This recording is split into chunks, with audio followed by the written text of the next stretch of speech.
తెలంగాణలో పౌర సరఫరాల శాఖలో 1100 కోట్ల రూపాయల కుంభకోణం జరిగిందంటూ తన పోరాటాన్ని కంటిన్యూ చేయనున్నారు బీఆర్ఎస్ సీనియర్ నేత పెద్ది సుదర్శన్ రెడ్డి. టీమ్ గా వెళ్లి కేంద్ర దర్యాప్తు సంస్థలకు కంప్లైంట్ చేయనున్నారు. కాసేపట్లో హైదరాబాద్ లోని ఈడీ ఆఫీస్ కు వెళ్లి 715 పేజీల ఫిర్యాదును ఆధారాలను అందించనున్నారు. రైట్, ఏదైతే తెలంగాణలోని పౌర సరఫరాల శాఖలో 1100 కోట్ల అవినీతి జరిగింది, దీంట్లో భారీ స్కామ్ జరిగిందంటూ కూడా ఆరోపిస్తున్నారు ఆయన సుదర్శన్ రెడ్డి. ఆయన ఈడీ కార్యాలయానికి కూడా వెళ్తున్నట్టు తెలుస్తుంది. పూర్తి అప్డేట్స్ మా ప్రతినిధి స్వామి ద్వారా తెలుసుకుందాం. రైట్, గుడ్ మార్నింగ్ స్వామి. మరికొద్ది సేపట్లోనే ఈడీ ఆఫీస్ కి వెళ్లి 715 పేజీల ఫిర్యాదును, దాంతో పాటు ఏదైతే ఎవిడెన్స్ ఉన్నాయో అవన్నీ కూడా ఈడీ ఆఫీసెస్ కి ఇవ్వబోతున్నట్టు తెలుస్తుంది. సుదర్శన్ రెడ్డి, డీటెయిల్స్ ఏంటి?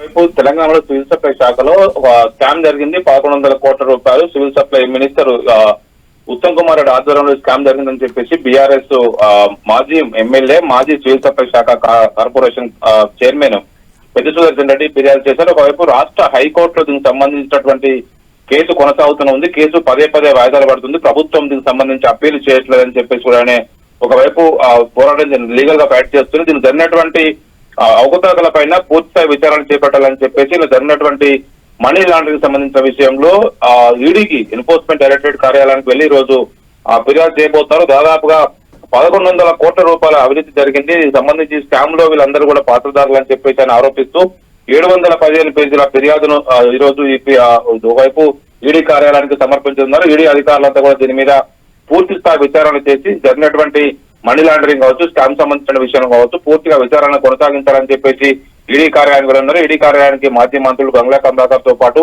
శంబీపూర్ రాజు, కేపీ వివేకానంద గౌడ్, మిగతా బీఆర్ఎస్ పార్టీ నేతలందరూ కూడా వారితో పాటు వెళ్లి అక్కడ ఫిర్యాదు చేయనున్నారు. ఆ తర్వాత వారు మీడియా ముందుకు వచ్చి మాట్లాడతారు.